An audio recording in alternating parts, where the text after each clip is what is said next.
everybody, and welcome back to VinnyAdventures. I'm Vinny, and today we're venturing back into Xenoblade Chronicles 2 for the Nintendo Switch. In the last episode, a ton of exposition happened.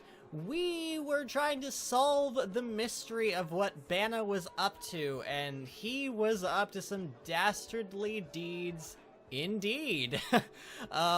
We ended up having an explosion of sort where Banna, I guess he's dead now. He committed suicide, and Nile, Emperor Nile, Morag's brother, in defense of everyone, basically sacrificed himself and died. But luckily for us, Nia over here seems to have a little bit of a secret. I mean, it's not so much a secret to us now. I mean, we still technically don't know exactly what she is, but I'm pretty sure it's safe to say, anyway, that Nia is a flesh eater. She seems to be half Gormati, half Blade, and she's got some sort of awesome healing power that can bring people back from the brink of death. Now, I am wondering, and I have a feeling some of you probably wonder the same thing. Did Nia do to Emperor Nile what Pyrrha did to Rex? Did she sacrifice some of her life essence to bring Nile back from the brink of death? Is Nia technically now tied with Emperor Nile? I don't know. There's so many things that happened, and we got more answers, but as usual, we're left with more questions. One thing that we do know for sure, though, is that our next objective is to head to the next Titan, which is Tantal. Zeke's home Titan, I guess. He says he hasn't been there in a while, but he is the Crown Prince of Tantal. So that is where we're heading next. Now, before we head there, I do just want to say I have been away for a week. I've been away for actually 8 days, to be exact. I went to the Bahamas for vacation, so I didn't record in a week. I have played the game, and I kind of have, like, some confessions here. I couldn't stay away from the game, alright, guys? I just couldn't. I could not stay away from the game. So you'll notice that, like, I think we left off, our characters were all, like, level 44 and 45 when we left off, and unfortunately, because I wasn't really paying attention, I accidentally leveled us all to, like, 49, and in Zeke's case, 50.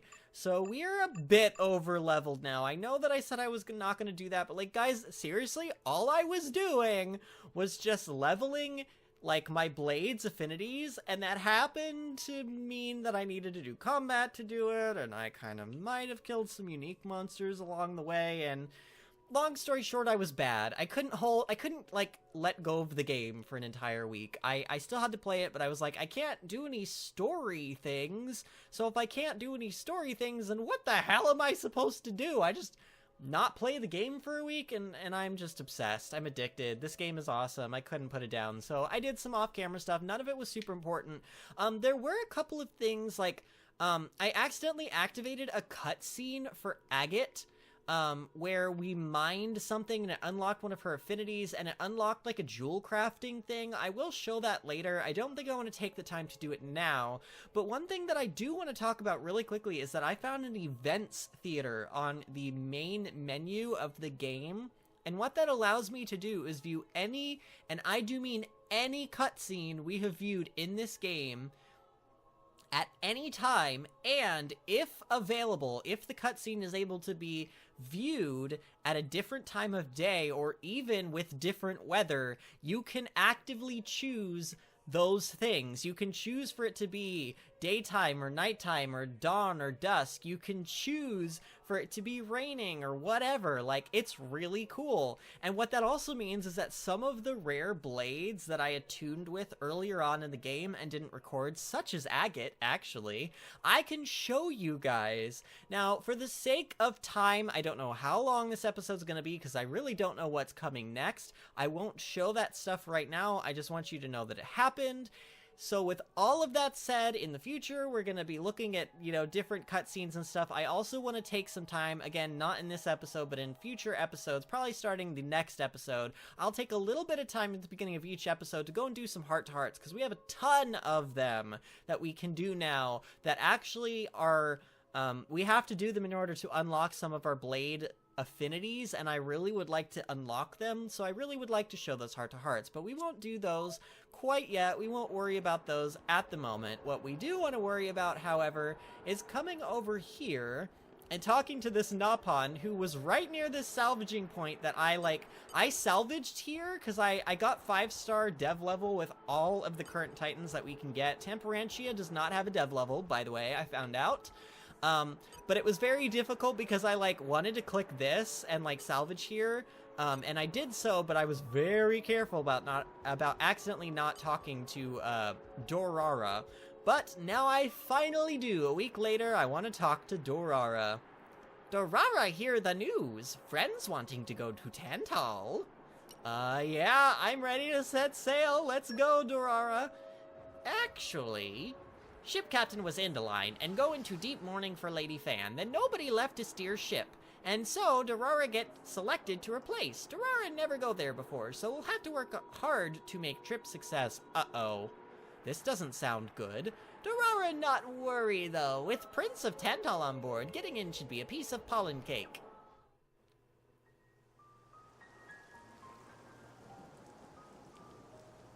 Say, chum, which one do you fancy? Pyrrha or Mithra? Zeke. You can't just ask someone... Anyway, they're the same person. I've never really thought of them separately. Are you serious? But they're like totally different characters. Like, Mithra is jolly intense. And Pyrrha is just totally mellow, or, I don't know, what's the opposite of pushy? On the outside, maybe. But Pyrrha's got a lot of backbone, too. She can be pretty stubborn. You seem to understand them pretty deeply. Well, I suppose you are their driver. Hey! Yeah? You're a prince from Tantal, aren't you, Zeke? Why were you in the Praetorium? I mean, you can't just ask someone... Oh, his old man kicked him out. Oi! No, bad blade, bad. How long have you been standing there? From about... Which one do you fancy? Which one do you...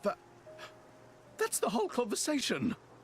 As I was saying, my prince got disowned by his father. He spent all his time traveling the world for fun, instead of attending to his studies. Then bye! It wasn't for fun. I was learning all about, society and international relations. International relations, that what you call it? Oi, can it you? What are you doing anyway? Dissing your own driver. You guys crack me up. I love him, really. Oh. Anyway, he sounds tough. Zeke's dad, I mean. Tantal is an isolationist society. Crossing its borders without leave is strictly forbidden. It's been that way for ages now. Oh. But you've seen how my prince here is.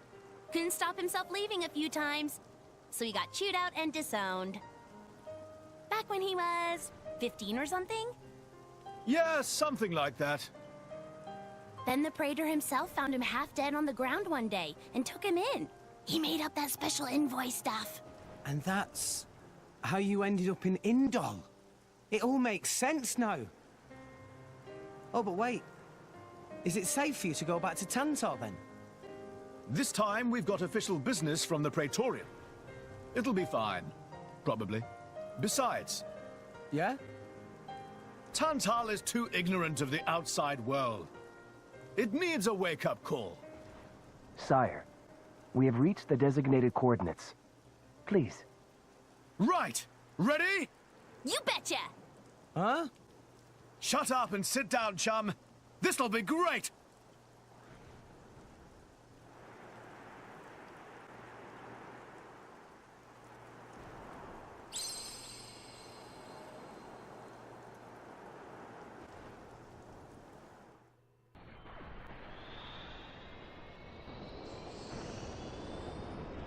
My lord, Genbu has begun surfacing.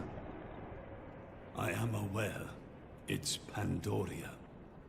Then the prince... Yes. We have received reports that he made contact with the Aegis in Indol. So after 500 years, he makes his move. Praetor Amalthus. My lord? We must act to protect our days of peace, even if they are a dream that cannot last.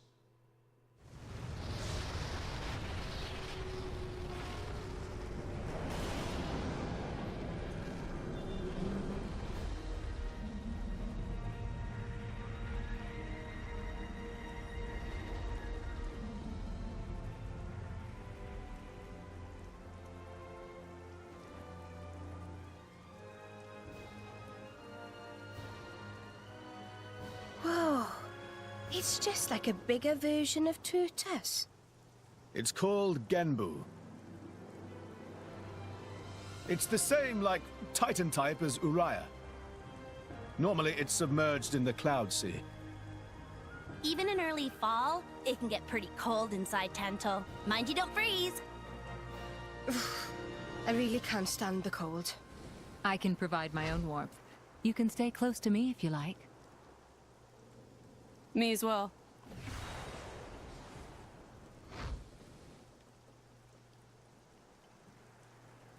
You guys are pretty handy to have around. Well, it is our trademark, right? Essentially.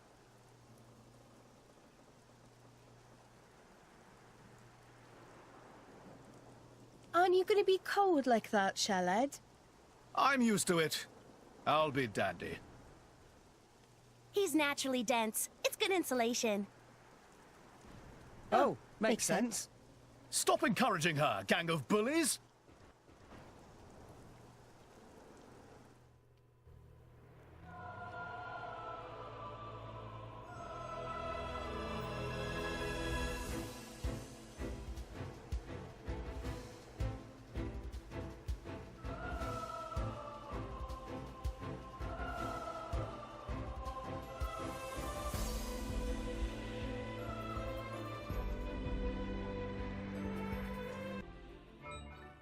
Okay, Genbu Port. So immediately, okay, I have a couple things I need to say. First of all, I love Zeke and Pandaria so much. They're so hilarious, and I just love how sassy Pandaria is and how much flack she gives Zeke. Like, they love each other, and it's so cute and adorable.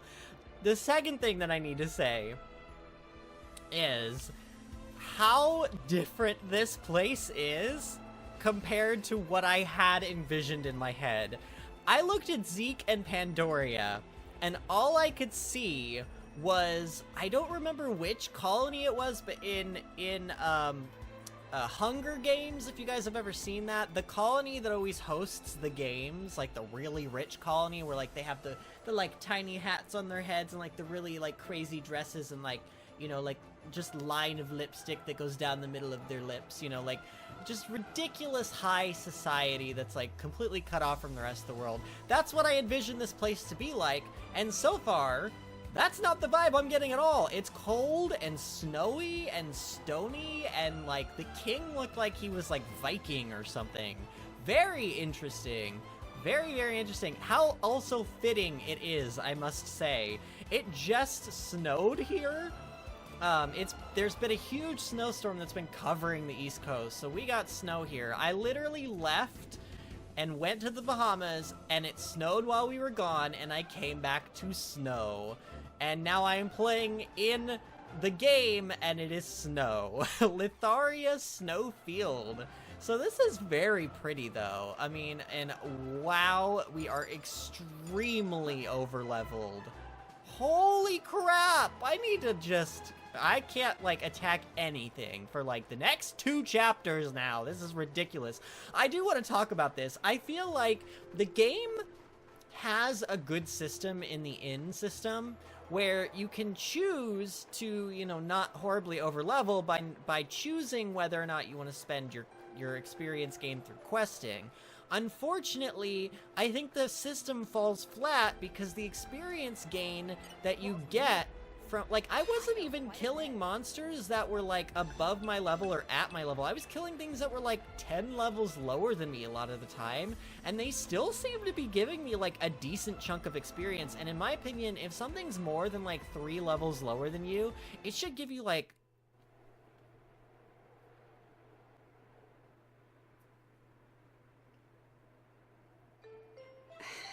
Hey, Nia? Do you... mind? Come on, it's not so bad. You're just so warm. I can't help it. It's a function of what's known as infrared radiation. Gramps knows everything. I'm not your personal heater, you know? My lady. If you desire warmth, why not take some from me? Miss Pyrrha seems to be in some distress. No way. Your fur's all stiff and spiky with a cold. It'd be murder on my sensitive skin. But, my lady... Hey, is it just me, or are the ether lines really dim? What is meaning of ether lines? You know, those things. The glowing threads that run inside a titan. That is the glow of pure ether coursing through the Titan's body. You can compare it to the bloodstream of a human. You've got good eyes. Genbu has pretty bad circulation compared to other Titans. They say it's why we have a cold climate and awful crops.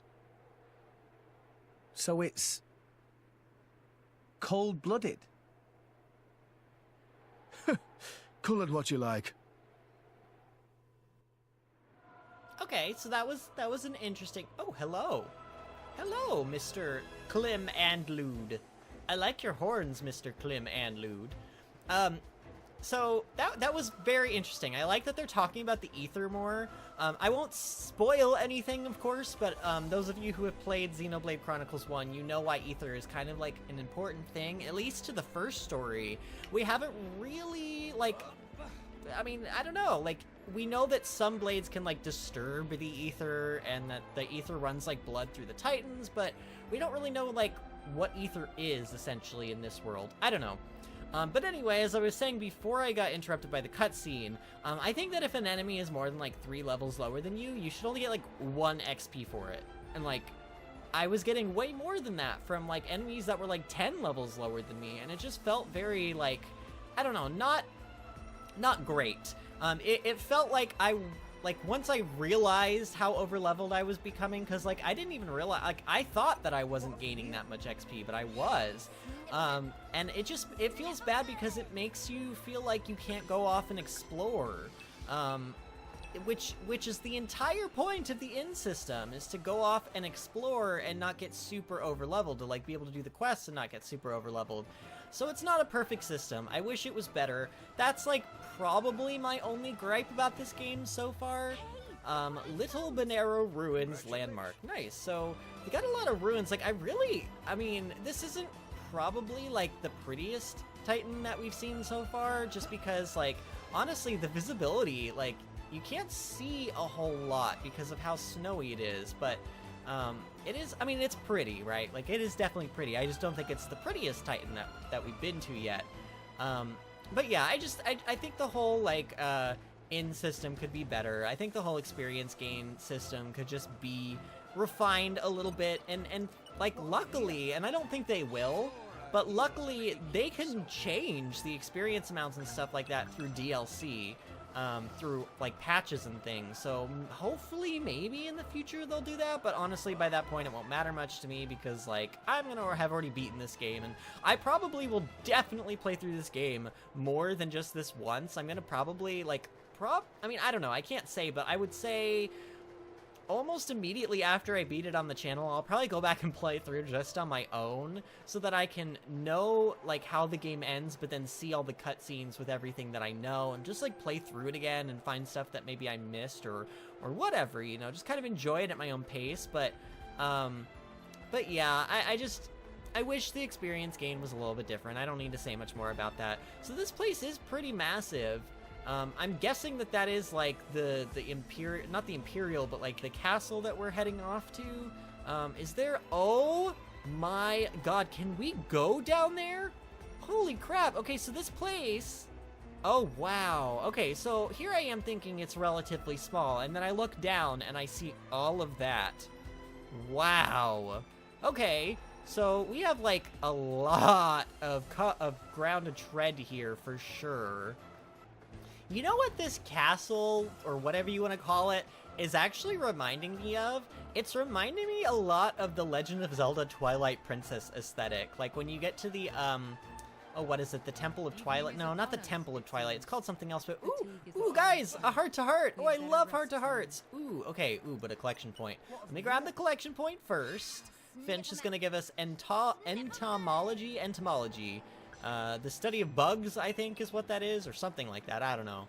Got a bunch of bugs from that, but here we go. We got a heart-to-heart, and oh, wow. Ooh, it's like glistening. Ooh, this is so beautiful.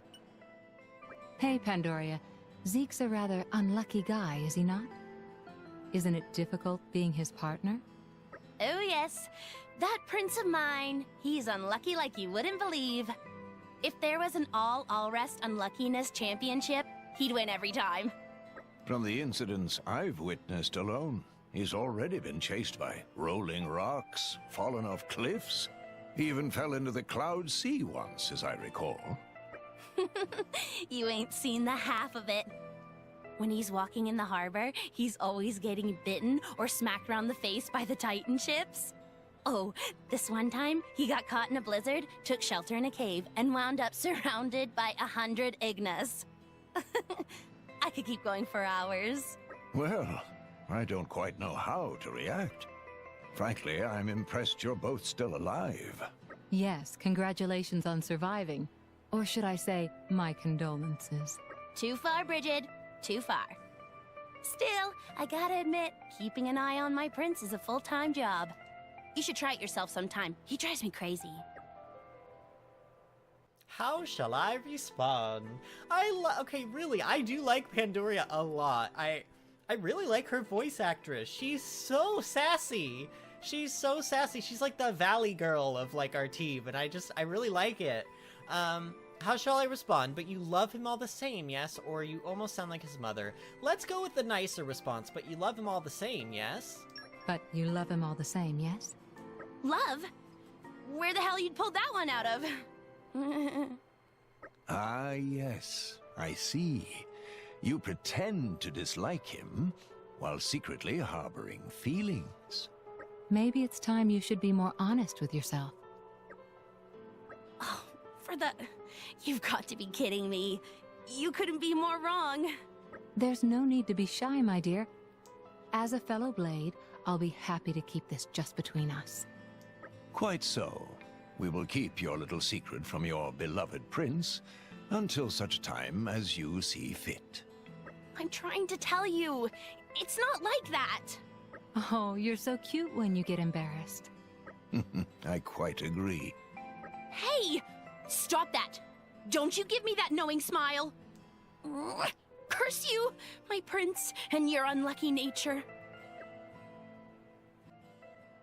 Oh, that was super cute. I'd also like to point out that heart-to-heart was called Curse of the Zekinator. Oh gosh, this game is just so endearing. It's really endearing. Like, you can't help but love the characters. They're so lovable. Every character in this game. There's not a single character, not a single main character, I will say, that I just don't absolutely love. Like, seriously, it's really, really nice. The first game had likable characters too, honestly, but this game, like, I don't know. I almost want to say that I like the characters better in this game than in the first one, and that's crazy. That's almost blasphemous to say that.